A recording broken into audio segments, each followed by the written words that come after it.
I quietly left after discovering my wife's affair after 3.5 years of marriage. A year later, my ghosted ex-wife tracked me down. After hearing of my wife's adultery, I moved to the hills. I'm not sure why I'm writing this, but perhaps it will be helpful to someone now that the incident is over and I've moved on. After 3.5 years of marriage, I learned of my wife's affair in February 2018. I worked a contract job that occasionally required a lot of travel but also permitted me to work from home when I returned. As a director of a technical sales company, my wife held a very lucrative position. Although things had become a little strained due to her working longer and longer hours and me traveling for work, we still had what I would call a fairly excellent marriage. Background: 5 years ago, at a cookout hosted by a mutual acquaintance, I met my wife, who is now my ex. We immediately clicked after we started talking. To be honest, I felt that being with a woman who was so attractive and articulate was a huge advantage. My rough around the edges demeanor somehow appealed to her. After a few weeks of dating, we found ourselves smitten with one another. When we would meet at each other's apartments, the clothes simply flew off. After 18 months of dating, we eventually got married and moved into a large apartment while saving for a down payment on a home. Things began to change after the first 3 years of marriage. Even though I still had feelings for her, I noticed that she would argue over little matters. When I mentioned all the late hours and the increasingly regular work outings, she would grow irate. Since she had been moving up the corporate ladder, she would claim that it was a necessary component of paying the dues. At least that was her justification. She informed me that since I was also away for weeks at a time, I had no right to challenge her. In reality, I had only been taking vacations for 3 or 4 days every 5 weeks or so I assured her that I could definitely manage cutting back on my travel time. There was never a conclusion to these highly circular arguments. Looking back, I realized that I was unaware that my wife was having an affair. Aside from our declining sexual life and her persistently late work hours, I would never have suspected anything. I simply assumed that she was exhausted from her job. But being rejected so often when I tried to start a sexual relationship had taken a toll on my ego. Although she had a work mobile phone and might have been using it, I didn't witness the covert texting that I had read about in other articles. She used our spare bedroom as a home office and spent a lot of time there. Around September 2017, Kathy began returning home from work and spending the evening at a work engagement instead. This increased from 1 night per week to over 3 nights each week.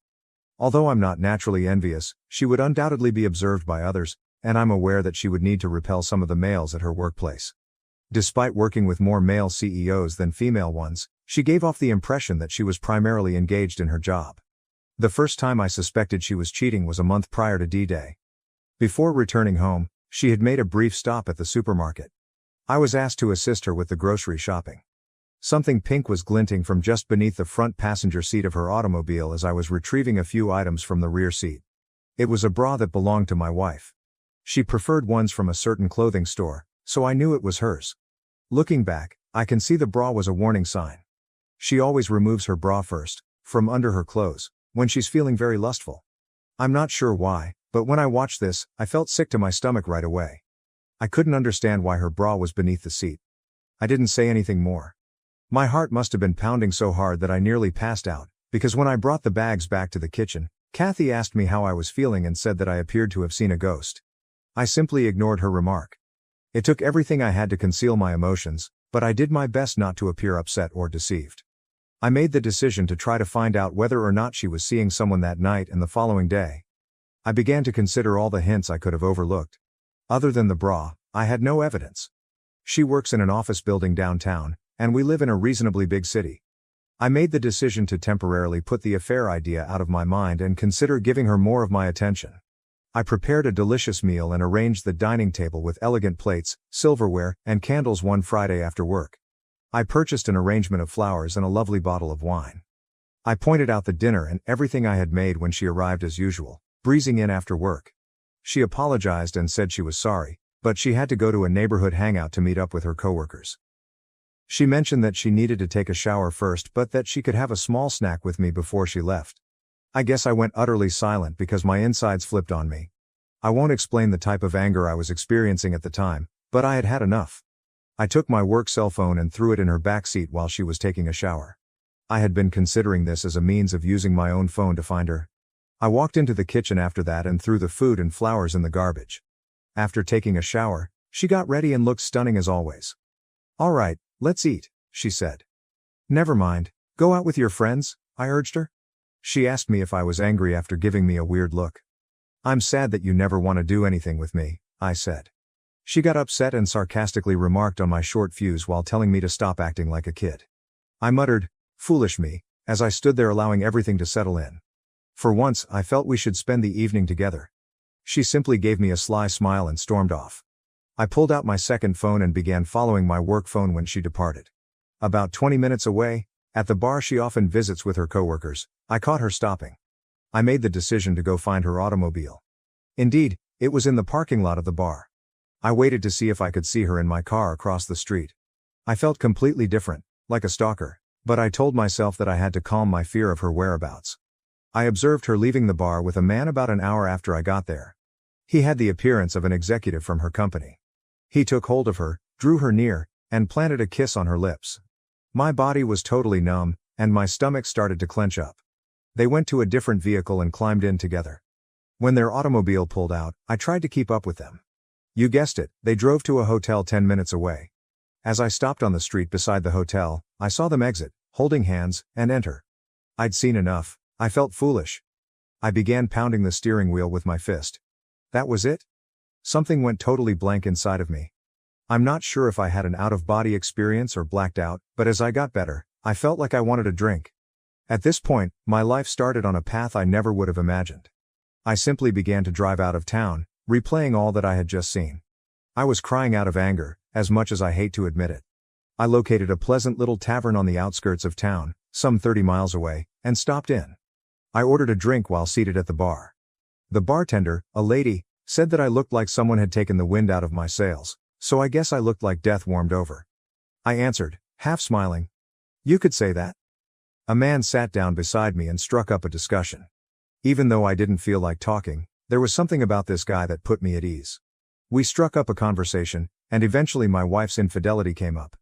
I told her that all I wanted to do was get away from her and forget about her. "You're not alone, buddy," he replied, giving me a back pat after giving me a quick glance. I experienced that a few years ago. I think there's a reason why these things occur. Your life can now take a positive or negative turn, I assure you.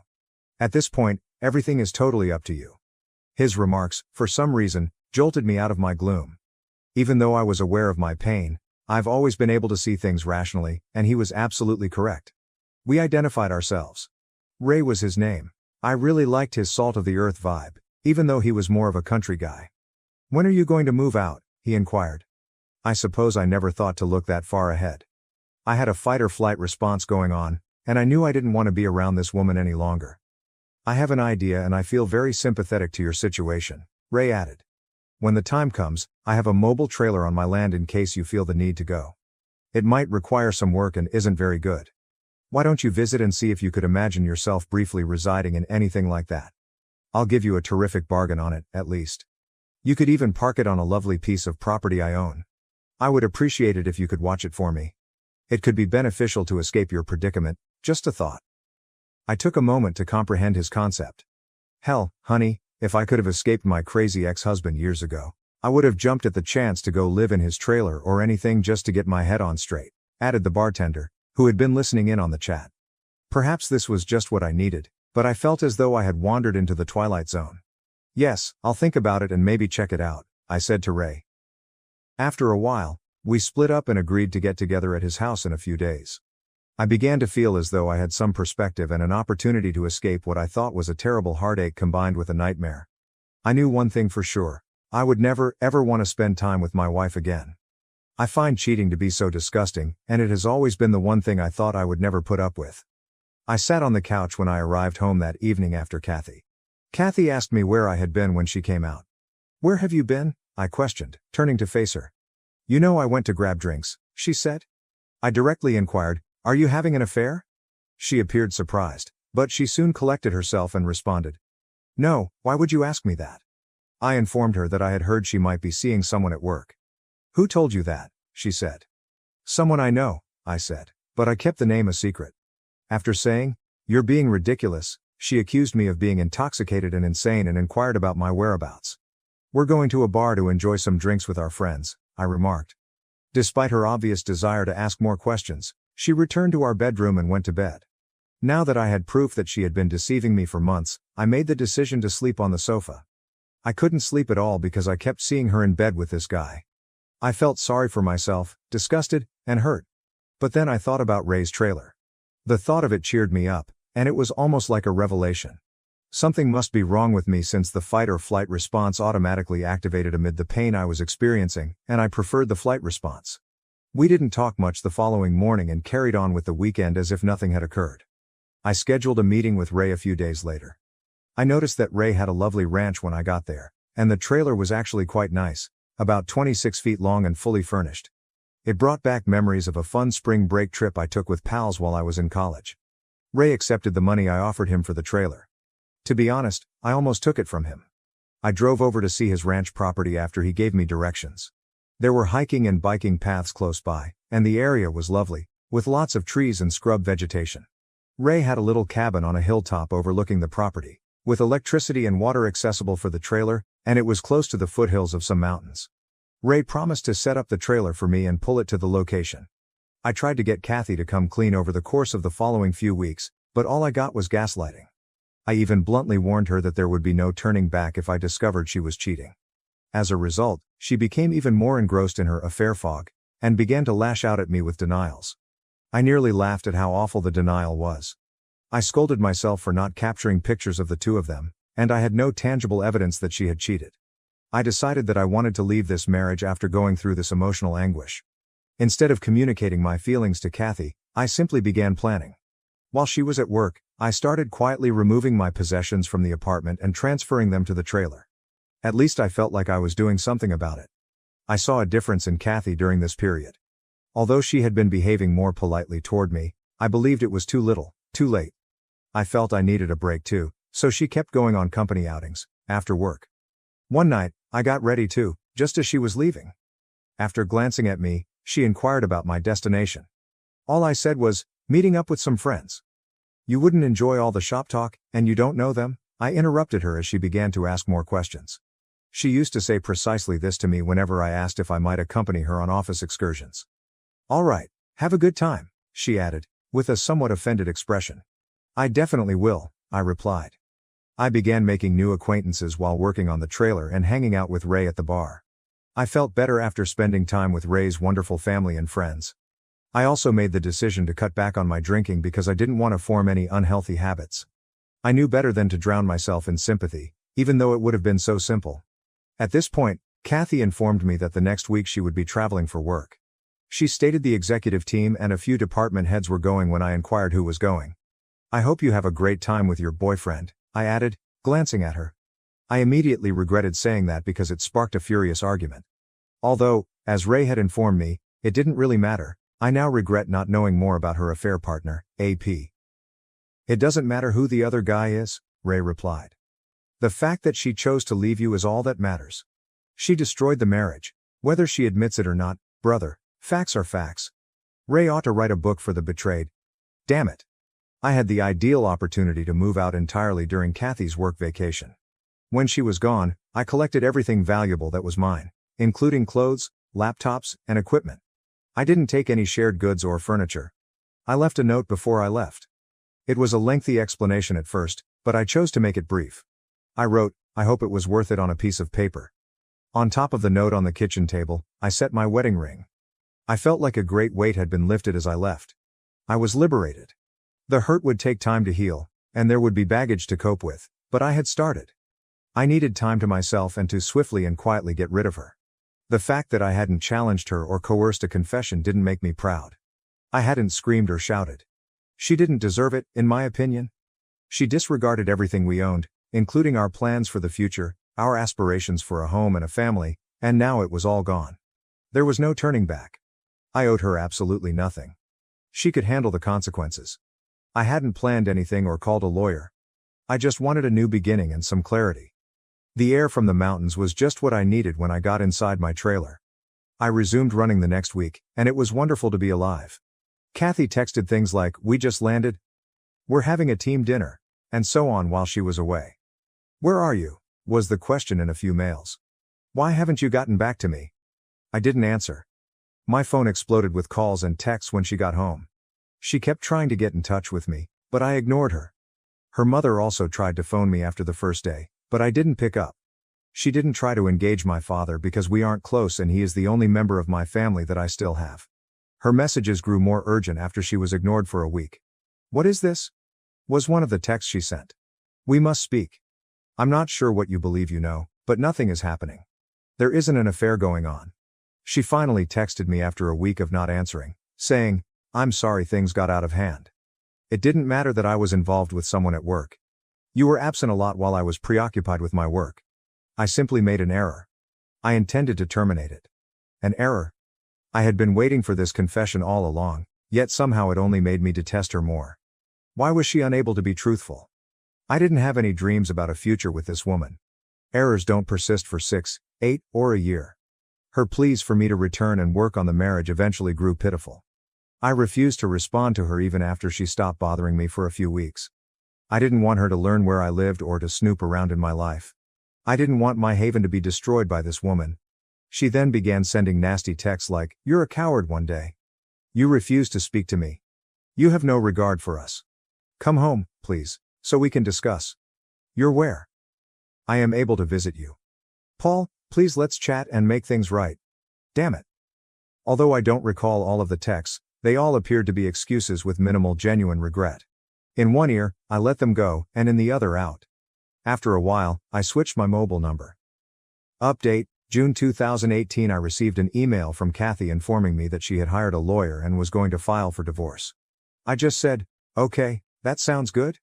This led to a barrage of emails requesting that I visit her and other things. She wrote that she would stop bothering me if I consented to an uncontested divorce after realizing this wouldn't work. After I consented, I was genuinely free a few months later. After I moved out of our apartment, I never had to see her again. She seemed to care more about that than I did, even though neither of us had any closure. I would occasionally think of her for a few months, and yes, the grief would suddenly come to me, like when I heard a song we used to enjoy. After a while though, I simply stopped thinking about her. Update 2. Now that I'm officially divorced, things are going great. In actuality, I got to know a wonderful girl. Just down the hill from my house, I was running on the trail. We clicked when I helped her replace a flat tire. Despite being a few years younger than me, she is fantastic and quite adorable. She refers to me as her mountain man, and adores my way of life. Although I'm not in a rush to commit, I also don't intend to give up on women entirely. I have no intention of moving out of the trailer anytime soon. I enjoy being outside and have simplified my life. It made everything easier for me, including the grief and my ex-wife. I am aware that everyone responds to these situations in a unique way. I was fortunate to be in my 3rd year of marriage and not yet a parent. I believe I acted in my own best interests. You don't have to spend your entire life with someone who cheats. If you experience something similar, try not to think about it too much. Continue living your life. As you improve yourself, it will get better. I hope everyone has the finest possible life. I've revised this roughly 5 times to make it readable, and I just wanted to give you an update on my ex-wife's condition. I was worried that my ex-wife was attempting to find me, as I indicated in my earlier post. I left our previous residence, which was around 2 hours away. I ran into her last weekend at a coffee shop I often visit in the town close to my home. It didn't seem like a coincidence to me. Fortunately, I managed to get away before she noticed me. Third update: I went into town this past weekend to get groceries and made a stop at my normal coffee establishment. I was utilizing their free internet to work on some paperwork for work. I finished and walked out of the coffee shop. I was on my way to my pickup when I heard someone shout, "Paul!"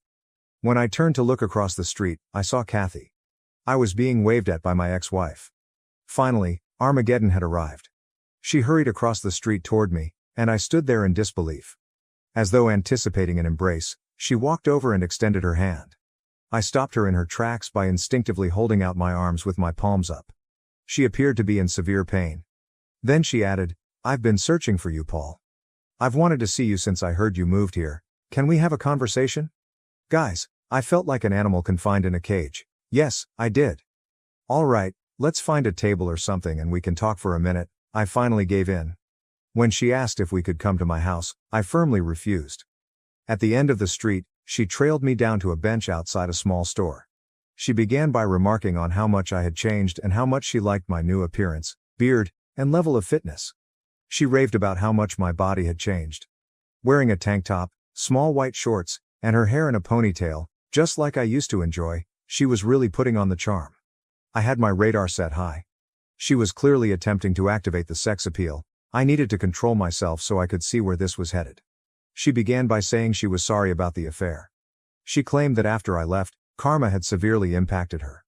When her employer learned of the affair, the situation became so tense that she eventually resigned. Her affair partner AP, who at the time was engaged, received criticism and was transferred to a different department within the organization. She replied by telling his fiancée the truth after he blamed her for everything, which caused them to split up. This is when she bowed her head and began to weep. I didn't say anything, I just sat there and looked around. She stood up straight and looked at me for a while. "What do you want from me?" I asked. She assured me that she had no intention of having an affair. She stated that the company's politics and positioning drew her in, and that her AP used his charm and influence to corrupt her. She acknowledged that she felt she was taking advantage of him as much as he was taking advantage of her. After I accused her of cheating, she stated that she intended to come clean. She drank after work to ease the guilt she felt at the moment because she loathed herself. She claimed that she felt so stupid, so alone, and as like her heart had burst with loss immediately after I departed. She ended her relationship with her AP right away. She believed she had to find me to see if there was any chance of reconciliation because I refused to speak with her or get in touch with her. She desired a fresh start. She hoped we could start afresh even though she knew we were divorced. I simply gazed at her. I then gave it to her. "You have no right to come out here and undo all the harm you have done. Do you think I'll overlook everything you did to destroy our union? As I previously stated, we were done if you cheated. Forgiveness does not exist. This relationship will not be restarted. You murdered it. As soon as you left me, you ruined everything we had. How foolish do you believe me to be? One evening, I watched you enter a hotel with him. Were you aware of that?" I became aware that people were beginning to notice that my voice had been getting louder. She grabbed my arm and started crying. After letting her sob on my shoulder for a while, I pushed her away. "I deserve all this," she replied, glancing up at me. "I am certain that I do. If nothing else, would you allow me to take you out to dinner? I'd rather not go. I would like to speak further. I want to make sure that we are transparent about everything. You need to spend more time with me than you have in the past. Paul, please. I love you so much, even though I know you might not want to hear it. Before you left me, I had no idea how much I loved you. You broke me as much as I broke you. I'm unable to forgive myself, and I don't want to do so till the day I pass away." She began to sob uncontrollably and hyperventilate. I lifted her up and gave her a hug. It seemed like my only option for soothing her. I knew then that I had shattered her heart as severely as she had shattered mine. Walking, we found a peaceful spot to carry on our conversation. I said, "How did you find me?" when she had calmed down. "Have you engaged a private investigator?" After giving it some thought, she responded no with a small giggle. She clarified that she asked how things were going when she ran into Stacy a few weeks prior. Stacy didn't mention that she had noticed me. Kathy forced her to reveal all the information. I had warned Stacy not to tell her, so she was reluctant, but Kathy persisted. Stacy finally gave in, but all she knew was that I lived somewhere close by and was in town. On her days off, she began to come here to check on me. I kind of laughed when she said that, thinking, damn, Stacy can't keep her trap shut. She blushed. We ultimately decided to have dinner at a charming little spot with a patio. I made sure we didn't drink anything since I wasn't going to give her a reason to be kind to me or say she wasn't so inebriated that she couldn't drive back. In fact, we had a good conversation. I then escorted her to her vehicle. She insisted that she hadn't dated anyone else since I left and vowed fervently that I was the only person she wanted, so she pushed me hard to stay longer. "No, it's still way too early for me to go down that road," I informed her. She pleaded with me to come back, but I didn't say yes. After giving her my new email address, I didn't say anything more. My response to her request for my phone number was, "You'll just blow it up with texts and calls." She wept over it, but in the end, she agreed with my choice. She promised to send me an email with information on returning to town the following weekend before she left. I asked her directly, "Would you have forgiven me if I had been the one cheating?" before she got into her car. "Yes, in time, but only if we saw a marriage counselor and worked through the healing process with lots of talking, maybe even a binding agreement," she responded after pausing to reflect. "All right, maybe I could do that. In 5 or 10 years, I answered. "I would wait if that's what it would take," she replied. She then took both of my hands in hers, looked me in the eye and said, "God damn it, Paul, I will always love you and will do anything to prove it." This statement truly caught me off guard. Her remarks continued to upset me even after she left. She had spoken those words so firmly. However, I was still unable to envision us reuniting. Even though I felt better about the incident, I was unable to perceive her as a friend at this time. Perhaps a friend, but even that was a mystery. I returned home, enjoyed a long run, had some beer, and thought about how far I had come. Could someone please assure me that she wouldn't destroy the tranquility I had created for myself? I had no idea.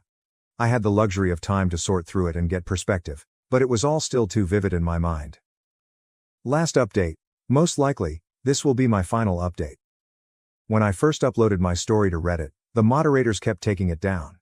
In summary, I ghosted my ex-wife for more than a year before she discovered me. She wanted to make amends and start over with us. You will be deeply disappointed if you thought I would be the typical beta blue pill fool, and forgive her. She expressed her love and regret for the affair in a lengthy email she sent me last week. She offered to come out and stay with me for the weekend once more. My answer? I silenced her.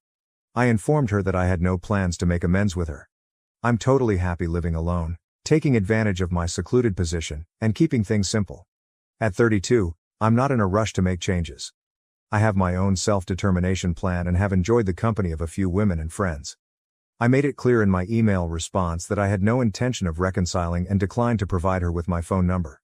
I no longer know or trust you because you made your bed.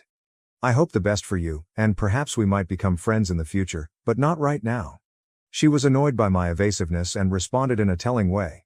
She acknowledged that she had taken a job offer from a different state. Her true goal had been for me to accompany her, believing that my remote work would make the move simple. She wished we could start over somewhere new. She wanted to visit me in person to attempt to persuade me because she was running out of time before moving. Luckily for me, her time was up because I had a week of business travel scheduled. I'm grateful. I will no longer have her in my life. She will soon recognize that her time with me is over, but I anticipate receiving a few more emails. She'll need to find someone else, and she might even cheat on them. To anyone reading this, make the most of your life. Let go of the past and give yourself the strength to go on. To all of you, good luck. Thank you for watching. If you haven't subscribed yet, please do so and hit the notification bell to stay updated with more shocking real-life stories happening around you.